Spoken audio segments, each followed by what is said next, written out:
믿기 어려운 일이 벌어졌습니다. 영국의 한 작은 시골 마을에서 몇 년 동안 글을 읽지 못했던 아이들이 단 몇 달 만에 완전히 달라졌습니다. 도대체 어떤 기적이 이곳에서 벌어진 걸까요? 이 모든 변화의 중심에는 바로 한글이 있습니다. 이 아이들의 변화는 단순한 우연이 아닙니다. 한글이 어떻게 이들의 뇌와 마음을 열어주었는지, 그리고 그 과정이 어떤 신비로운 힘을 지니고 있는지 궁금하지 않으신가요? 이제 이 이야기를 통해 그 놀라운 진실을 함께 파헤쳐 보도록 하겠습니다. 지금 바로 시작하겠습니다. 여기서 잠깐 구독과 좋아요, 알림 설정은 영상 제작에 큰 힘이 됩니다. 해외 커뮤니티 레딧에 올라온 사연으로 제작된 영상입니다. 안녕하세요. 저는 하버드 의대 뇌신경과학센터장 윌리엄 그레이입니다. 물리학자 출신의 뇌과학자죠. 동료들은 저를 윌이라고 부릅니다. 다소 특이한 이력을 가진 과학자라고 할 수 있겠네요. 프린스턴에서 물리학을 공부하고 하버드에서 뇌과학으로 박사학위를 받았습니다. 30년간 인간의 뇌, 특히 뇌의 언어 인지 기능을 연구해왔죠. 이 연구를 시작하게 된 건 제 딸 에밀리 때문이었습니다. 8년 전 에밀리가 12살이었을 때 뇌종양 진단을 받았습니다. 투병 과정에서 그녀는 점차 언어 능력을 잃어갔죠. 세계적인 뇌과학자였지만 아버지로서 저는 너무나 무력했습니다. 수많은 상을 받고 노벨상 후보에도 올랐지만 정작 가장 소중한 제 딸을 도울 수 없었습니다. 전 세계 최고의 연구진들과 협력했지만 답을 찾지 못했죠. 그러던 어느 날 제 인생을 완전히 바꿔놓을 발견을 하게 됩니다. 한국의 문자 한글이었죠. 처음에는 단순한 호기심이었습니다. 하지만 물리학자로서의 직관이 무언가 특별하다고 말해주더군요. 한글의 자음과 모음이 만들어내는 기하학적 패턴은 충격적이었습니다. 마치 완벽한 수학 공식을 보는 것 같았죠. 특히 자음이 인간의 발음 기관을 본떠 만들어졌다는 사실은 현대 인공지능 알고리즘을 보는 것 같았습니다. 믿기 힘들겠지만 600년 전에 만들어진 이 문자 체계는 현대 뇌과학의 핵심 원리들을 정확히 구현하고 있었습니다. 제 연구실에서 첫 실험을 시작했을 때 이 발견이 몰고 올 파장을 예상하지 못했습니다. 그날은 평소와 다름없는 어느 날이었습니다. 하버드 의대 제 연구실에서 늦은 밤까지 뇌 스캔 데이터를 분석하고 있었죠. 그때 한국인 교환교수 김민재 박사가 문을 두드렸습니다. 교수님, 제가 흥미로운 것을 발견했습니다. 그가 보여준 건 한글로 된 논문이었죠. 처음엔 그저 이해할 수 없는 기호들처럼 보였습니다. 김 박사의 설명을 들으며 저는 점점 흥분되기 시작했습니다. 한글의 자음이 인간의 발음 기관을 본떠 만들어졌다는 설명. 그리고 모음이 하늘과 땅, 사람을 상징한다는 이야기. 물리학자로서 이 기하학적 완벽성에 매료되었습니다. 그날 밤 연구실에서 즉흥적인 실험을 시작했습니다. 제가 가진 최첨단 뇌파 측정 장비를 동원했죠. 김 박사가 피실험자가 되어주었습니다. 한글과 알파벳을 번갈아 보여주며 뇌의 반응을 측정했습니다. 결과는 충격적이었습니다. 한글을 볼 때 뇌의 반응이 완전히 달랐어요. 특히 언어 중추와 운동신경 영역이 동시에 활성화되는 현상을 발견했습니다. 이건 기존 문자에서는 볼 수 없었던 패턴이었죠. 더 놀라운 건 그 다음이었습니다. 김 박사의 제안으로 그의 아들, 자폐 스펙트럼을 가진 10살 민수에게도 같은 실험을 해보기로 했죠. 민수는 영어를 전혀 읽지 못했지만 한글은 어느 정도 읽을 수 있었습니다. 민수의 뇌 스캔 결과를 보는 순간 저는 의자에서 벌떡 일어났습니다. 자폐아동의 특징적인 뇌 패턴이 한글을 읽을 때 정상인의 패턴과 유사하게 변화하는 걸 발견했기 때문입니다. 과학의 역사는 새로운 발견에 대한 저항의 역사이기도 합니다.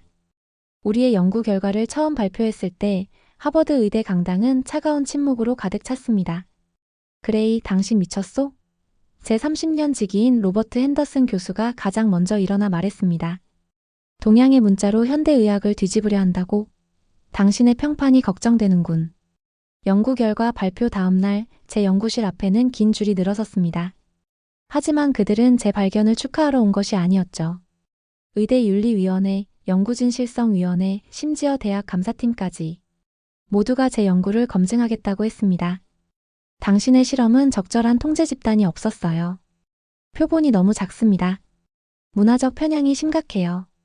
수많은 비판이 쏟아졌습니다. 심지어 제가 한국 제약회사로부터 자금을 받았다는 악의적인 소문까지 돌았죠. 가장 고통스러웠던 건 제 연구팀이 하나둘 떠나가기 시작했다는 겁니다. 대학원생들은 지도교수를 바꿨고 포스닥 연구원들은 다른 프로젝트로 옮겨갔습니다. 30년간 쌓아온 제 평판이 하루아침에 무너지는 것 같았죠. 그러던 어느 날 에밀리가 제 연구실을 찾아왔습니다. 휠체어에 앉아있는 모습이 더욱 야위어 보였지만 그녀의 눈빛만은 반짝였죠. 아빠, 포기하지 마세요. 저는 아빠가 옳다는 걸 알아요. 딸의 말은 제게 큰 힘이 되었습니다. 다음 날부터 저는 모든 비판에 과학적으로 대응하기 시작했습니다. 실험 프로토콜을 더욱 엄격하게 수정했고 통제 집단을 확대했으며 이중맹검법을 도입했습니다. 김민재 박사와 함께 밤을 새워가며 새로운 실험을 설계했습니다. 이번에는 한글을 전혀 모르는 미국인 아이들을 대상으로 했죠. 특히 다양한 신경학적 장애를 가진 아이들을 포함시켰습니다. 우리는 모든 실험 과정을 영상으로 기록했고 외부 관찰자들을 초청했습니다. 데이터는 실시간으로 공개되었고 분석 과정도 완전히 투명하게 진행했습니다. 3개월 후 새로운 연구 결과가 나왔습니다. 이번에는 그 누구도 부정할 수 없는 명확한 증거였습니다. 한글 학습 후 아이들의 뇌는 눈에 띄게 변화했고 그 변화는 통계적으로도 매우 유의미했습니다. 주목할 만한 것은 이 변화가 문화적 배경과 무관하게 일어났다는 점입니다. 백인이든 흑인이든 히스패닉이든 한글은 모든 아이들의 뇌에 동일한 긍정적 영향을 미쳤습니다. 점차 비판의 목소리가 잦아들기 시작했습니다. 대신 진지한 학술적 토론이 시작되었죠. 왜 한글이 이런 효과를 보이는가? 이 원리를 다른 치료법에 적용할 수 있을까? 그러나 이런 변화 속에서도 저는 한 가지 중요한 사실을 잊지 않으려 노력했습니다. 학계의 반발을 극복하는 과정은 고통스러웠지만 그것은 우리 연구의 신뢰성을 더욱 강화하는 계기가 되었습니다. 그리고 이제 우리는 더 큰 도전을 앞두고 있었죠. 바로 이 발견을 실제 치료법으로 발전시키는 것이었습니다. 과학적 발견에는 항상 결정적인 순간이 있습니다. 우리 연구팀에게 때마침 MIT의 최첨단 뇌 영상센터에서 방문해 왔습니다. 보스턴의 추운 겨울날이었죠. MIT의 세븐 테슬라 초고자장 MRI 장비 앞에서 우리는 역사적인 실험을 시작했습니다. 이 장비는 뇌의 미세한 활동까지 포착할 수 있을 정도로 정밀했습니다. 첫 번째 피험자는 12살 엘리였습니다. 심각한 난독증으로 5년간 단 한 문장도 읽지 못했던 아이죠. 3년간의 집중 치료에도 불구하고 전혀 진전이 없었습니다. 우리는 그녀의 뇌 활동을 3가지 상황에서 관찰했습니다. 영어를 볼 때, 한글을 볼 때, 그리고 아무것도 보지 않을 때였죠. 스캐너가 작동하기 시작했고 모니터에는 엘리의 뇌가 3D로 구현되었습니다. 처음 영어 텍스트를 보여줬을 때 예상대로 언어 중추는 거의 반응하지 않았습니다. 난독증 환자들의 전형적인 패턴이었죠. 하지만 한글을 보여주는 순간 모든 것이 변했습니다. 제 동료 신경과학자들이 놀라서 자리에서 벌떡 일어났습니다. 모니터에서는 믿을 수 없는 광경이 펼쳐지고 있었기 때문입니다. 브로카 영역, 베르니케 영역. 읽기와 관련된 뇌의 주요 부위들이 마치 교양악단처럼 조화롭게 활성화되기 시작했습니다. 특히 시각 단어 형태 영역이 전례 없는 활성화를 보였죠. 이는 난독증 환자에게서는 거의 볼 수 없는 현상이었습니다. 이건 정상인의 뇌 활성화 패턴과 거의 동일해요. MIT의 수석 연구원 제니퍼가 외쳤습니다. 맞습니다. 한글의 기하학적 구조가 난독증 환자의 손상된 신경회로를 우회하여 새로운 읽기 경로를 만들어내고 있었던 겁니다. 우리는 즉시 더 많은 난독증 환자들을 모집했습니다. 다양한 연령, 다양한 심각도의 난독증을 가진 100명의 참가자들. 결과는 매번 동일했습니다. 한글은 난독증 환자의 뇌에서 정상적인 읽기 패턴을 유도했습니다. 가장 주목할 만한 발견은 한글의 자음을 볼 때 일어나는 현상이었습니다. 발음 기관을 본뜬 자음의 모양이 뇌의 음운 처리 영역을 자연스럽게 활성화시켰죠. 이는 난독증의 핵심 문제인 음운 인식 능력을 향상시키는 결정적 단서였습니다. 데이터를 분석하면서 우리는 한글의 과학적 원리를 하나씩 발견해 갔습니다. 자음과 모음의 조합 원리는 난독증 환자의 취약한 시각과 음운 연결을 강화하는 완벽한 시스템이었습니다. 하버드 의대 강당에서 열린 특별 심포지엄은 인상적이었습니다. 평소 300명 수용 가능한 강당이 500명이 넘는 연구자들로 가득 찼죠. 저는 떨리는 마음으로 단상에 올랐습니다. 한글은 단순한 문자가 아닙니다.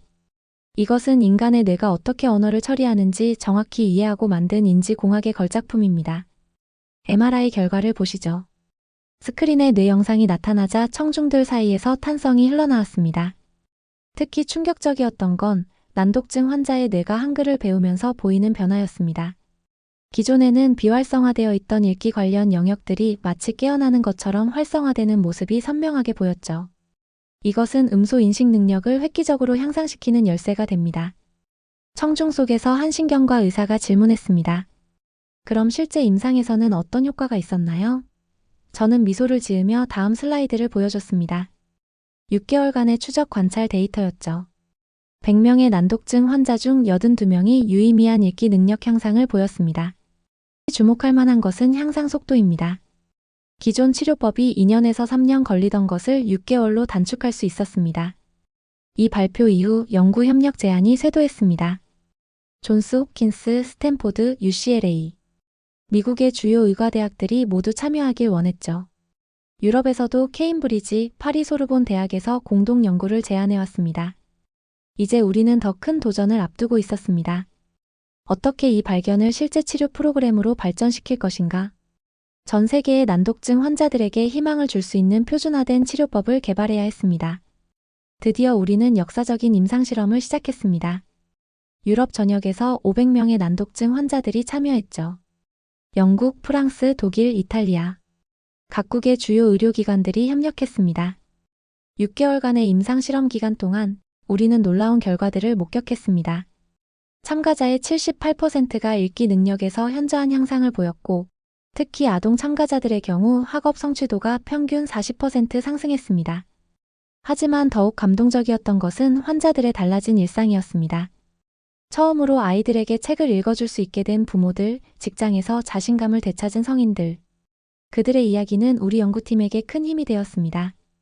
이제 우리는 이 치료 프로그램을 더욱 발전시켜 디지털 플랫폼을 통해 전 세계 어디서나 접근할 수 있도록 준비하고 있습니다. 특히 개발도상국의 난독증 환자들을 위해 저비용 모바일 버전도 개발 중입니다. 물론 아직도 해결해야 할 과제들이 남아 있습니다. 각 나라의 언어적 특성에 맞춘 프로그램 최적화, 의료보험 적용 확대, 전문 치료사 양성. 하지만 우리는 이미 큰 걸음을 내딛었습니다. 난독증이 더 이상 누군가의 꿈과 가능성을 가로막는 장벽이 되지 않도록 우리의 연구는 계속될 것입니다. 그레이 교수님, 이제 우리는 무엇을 해야 할까요? 연구팀 회의에서 한 동료가 물었습니다. 저는 잠시 생각에 잠겼다가 대답했습니다. 이제 이 치료법을 전 세계 의료 현장에 보급해야 합니다. 모든 난독증 환자들에게 희망을 주는 거죠. 우리가 발견한 첫 번째 놀라운 사실은 한글의 기하학적 구조와 뇌의 시각, 처리 경로가 완벽하게 일치한다는 점이었습니다. 자음과 모음의 기본 도형들이 뇌의 시각 피질에서 가장 빠르게 처리되는 패턴과 일치한다는 사실은 우리 연구진을 놀라게 했습니다. 원, 직선, 점과 같은 한글의 기본 요소들은 마치 인간 뇌의 신경회로를 위해 특별히 설계된 것 같았죠. 더욱 흥미로운 것은 한글의 모아쓰기 방식이었습니다. 각각의 자음과 모음이 하나의 음절로 조합되는 과정이 뇌의 정보 처리 구조와 놀라울 정도로 유사했습니다. 마치 뇌가 정보를 군집화하고 재구성하는 방식을 한글이 그대로 반영하고 있는 것 같았습니다. 이 발견은 곧 신경과학계의 주목을 받기 시작했습니다. 뇌과학 분야의 최고 권위자들이 한글의 과학적 원리에 깊은 관심을 보이기 시작했습니다. 한 저명한 신경과학자는 한글은 마치 인간 뇌의 설계도를 보고 만든 것 같다라고 평가했습니다. 실제로 MRI 촬영 결과 한글을 읽을 때 활성화되는 뇌 영역이 다른 어떤 문자 체계보다 효율적이고 체계적인 패턴을 보여주었습니다. 네, 바로 이겁니다. MIT의 수석 연구원이 흥분된 목소리로 외쳤습니다. 한글의 자음과 모음 구조가 뇌의 기본 시각, 인식 패턴과 정확히 일치해요. 두 번째 발견은 더욱 혁명적이었습니다. 한글을 학습하는 동안 뇌는 새로운 신경회로를 형성했습니다. 기존의 손상된 읽기 경로를 우회하는 완전히 새로운 경로를 만들어낸 것입니다. 이는 뇌의 놀라운 가소성을 보여주는 증거였죠. 이건 마치 뇌가 스스로 고속도로를 만드는 것과 같습니다. 스탠포드 팀의 발표는 충격적이었습니다. 한글의 논리적 구조가 뇌에게 완벽한 청사진을 제공하는 거죠. 주목할 만한 것은 한글의 자음이 만들어내는 효과였습니다. 발음 기관을 본뜬 자음의 모양은 뇌의 운동 영역과 언어 영역을 자연스럽게 연결했습니다. 이는 기존 문자 체계에서는 볼 수 없었던 현상이었죠. 세종대왕은 어떻게 이것을 알았을까요? 한 동료가 경외심을 담아 물었습니다. 저는 미소를 지으며 대답했습니다. 그들은 과학적 직관으로 이미 알고 있었던 겁니다. 인간의 뇌가 어떻게 언어를 처리하는지를 우리의 연구는 새로운 신경과학 이론으로 발전했습니다. 저는 이것을 문자 뇌 정합성 이론이라 부르기로 했습니다. 이 이론은 문자 체계가 뇌의 구조와 얼마나 잘 부합하는지를 설명합니다. 이 이론에 따르면 한글은 지금까지 인류가 만든 문자 중 뇌의 구조와 가장 높은 정합성을 보입니다.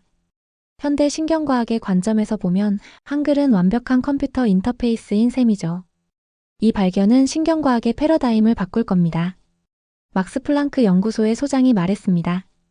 우리는 이제 언어 습득과 뇌 발달의 관계를 완전히 새롭게 이해해야 합니다. 우리의 연구 결과는 단순히 난독증 치료를 넘어 뇌과학 전반에 혁명적인 통찰을 제공했습니다. 한글의 원리는 뇌 손상 환자의 재활치료, 언어 학습 장애 치료, 심지어 인공지능 개발에도 새로운 방향을 제시했습니다. 현대 교육에서 가장 중요한 것은 학습자의 발달 단계에 맞는 적절한 교육 방법을 선택하는 것입니다. 특히 언어 교육에서는 학습자의 인지 발달 과정과 뇌의 언어 습득 메커니즘을 고려해야 합니다. 최근 뇌과학 연구에 따르면 4세에서 7세 사이의 아이들은 언어를 배우는데 가장 최적화된 시기를 보내고 있습니다. 인공지능 시대에도 모국어 교육의 중요성은 더욱 커지고 있습니다. 기계가 아닌 인간만이 가진 고유한 언어 감각을 키우는 것이 미래 교육의 핵심이 될 것입니다. 한글의 과학적 원리를 활용하면 아이들의 자연스러운 언어 습득 능력을 극대화할 수 있습니다. 그레이 박사님, 우리는 뇌졸중 환자의 언어 재활에도 이 방법을 시도해보고 싶습니다. 메이오 클리닉의 수석신경과 전문의가 제안했습니다. 한글의 기하학적 구조가 손상된 뇌회로를 복구하는 데 도움이 될 수 있지 않을까요? 이 제안은 저에게 새로운 영감을 주었습니다. 난독증을 넘어 더 광범위한 신경학적 질환에 한글을 적용할 수 있다는 가능성이 보였기 때문입니다. 제 딸 에밀리의 상태를 떠올리며 이 연구가 더 많은 환자들에게 희망이 될 수 있다는 확신이 들었습니다. 우리는 즉시 새로운 연구팀을 구성했습니다. 메이오 클리닉, 존스 홉킨스, 그리고 스탠포드 의대가 참여했죠. 이번에는 난독증, 뇌졸중, 그리고 외상성 뇌손상 환자들을 대상으로 한 대규모 임상시험을 계획했습니다. 주목할 만한 점은 각 질환별로 한글의 효과가 다르게 나타났다는 것입니다. 난독증 환자들은 자음의 시각적 구조에 가장 크게 반응했고, 뇌졸중 환자들은 모음의 기하학적 패턴에 더 민감하게 반응했습니다. 이건 마치 맞춤형 치료제와 같습니다. 존스 홉킨스의 신경과 팀장이 흥분된 목소리로 말했습니다. 환자의 상태에 따라 한글의 다른 요소들을 선택적으로 활용할 수 있다는 거죠. 에밀리의 치료에도 새로운 진전이 있었습니다. 뇌종양 수술 후 잃었던 그녀의 언어 능력이 한글 학습을 통해 조금씩 회복되기 시작했습니다. 아빠, 제가 다시 글을 읽을 수 있어요. 그녀의 눈에서 희망의 빛이 반짝였습니다. 실리콘밸리로 날아간 저는 그들의 연구시설에서 놀라운 광경을 목격했습니다. AI 연구진들이 한글의 구조를 신경망 알고리즘으로 분석하고 있었죠. 그들이 보여준 데이터는 충격적이었습니다. 보시는 것처럼 한글의 자음과 모음 결합 구조는 현대 AI가 추구하는 이상적인 패턴 인식 모델과 거의 일치합니다. 수석 AI 연구원의 설명에 저는 말을 잇지 못했습니다. 주목할 만한 발견이 있었습니다. AI가 한글의 원리를 학습한 후 언어 처리 능력이 기존 대비 400% 향상된 것입니다. 마치 인공지능이 인간의 뇌처럼 자연스럽게 언어를 이해하기 시작한 것이죠. 마이크로소프트와 애플도 곧 연구에 합류했습니다. 그들은 한글의 원리를 사용자 인터페이스 디자인에 적용하기 시작했죠. 인간의 뇌가 가장 직관적으로 받아들일 수 있는 시각적 언어를 찾았습니다. UI 디자인 팀장의 말이 인상적이었습니다. 테슬라는 더 나아가 자율주행 AI의 시각 인식 시스템에 한글의 패턴 인식 원리를 도입했습니다. 차량이 도로 표지판을 인식하는 속도가 획기적으로 개선되었습니다. 오류율도 90% 감소했죠. 실리콘밸리의 스타트업들도 변화의 물결에 동참했습니다. 교육용 AI 앱부터 의료 진단 시스템까지 한글의 원리는 다양한 기술 혁신의 핵심이 되었습니다. Y 콤비네이터의 한 창업자는 한글은 AI 시대의 게임 체인저라고 평가했죠. 가장 흥미로운 발전은 뉴럴링크와의 협업이었습니다. 그들은 컴퓨터 인터페이스에 한글의 구조를 적용하기 시작했습니다. 인간의 뇌가 가장 자연스럽게 받아들일 수 있는 디지털 신호 체계를 발견했습니다. 이제 한글은 단순한 문자나 치료 도구를 넘어 디지털 시대의 새로운 표준이 되어가고 있습니다. AI와 인간의 소통을 위한 가장 효율적인 인터페이스로 자리 잡고 있는 것이죠. 에밀리는 이런 변화를 보며 말했습니다. 아빠, 세종대왕님은 미래를 내다보신 걸까요? 저는 미소를 지으며 대답했습니다. 아마도 그분은 인간의 본질을 가장 깊이 이해하신 분이었던 것 같구나. 이러한 발견은 언어학계와 신경과학계에 커다란 파장을 일으켰습니다. 세계 각국의 연구진들이 한글의 과학적 원리를 자국의 문자 체계에 접목하려는 시도를 시작했죠. 특히 실리콘밸리의 주요 테크 기업들은 한글의 구조를 기반으로 한 새로운 프로그래밍 언어 개발에 착수했습니다. 놀라운 것은 이 연구가 단순히 언어의 영역을 넘어섰다는 점입니다. 의료 분야에서는 뇌졸중 환자의 재활치료에 한글 기반의 신경회로 자극 기술을 도입하기 시작했고, 우주항공 분야에서는 우주인들의 인지 능력 향상을 위한 훈련 프로그램에 한글의 원리를 적용하고 있습니다. 한 저명한 MIT 교수는 최근 강연에서 이렇게 말했습니다. 세종대왕의 한글 창제는 단순한 문자 발명이 아닌 인간의 인지 구조에 대한 심오한 통찰이었습니다. 우리는 이제야 그 진정한 가치를 이해하기 시작한 것입니다. 에밀리는 이제 고등학교 과학 프로젝트로 한글의 뇌과학적 원리를 연구하겠다고 합니다. 그녀의 눈빛에서 저는 다음 세대가 이끌어갈 새로운 혁신의 가능성을 봅니다. 어쩌면 우리는 지금 인류 문명의 새로운 전환점을 목격하고 있는지도 모릅니다. 오늘도 전 세계 어딘가에서는 수많은 연구자들이 한글의 새로운 가능성을 탐구하고 있습니다. 그들의 연구실에서, 병원에서, 그리고 교실에서. 세종대왕께서 꿈꾸셨던 모든 일을 위한 문자는 이제 모든 일을 위한 미래 기술로 진화하고 있습니다. 에밀리가 자신의 과학 프로젝트를 위해 한글을 연구하는 모습을 보며 저는 문득 깨달았습니다. 우리는 아직 이 놀라운 여정의 시작점에 있을 뿐입니다. 한글이 열어갈 새로운 지평, 그 이야기는 계속될 것입니다. 지금까지 영상이 유익하셨다면 구독과 좋아요, 그리고 알림 설정도 꼭 부탁드립니다. 여러분의 응원이 저에게 큰 힘이 됩니다. 앞으로도 흥미롭고 유익한 내용을 가지고 찾아뵙겠습니다. 감사합니다.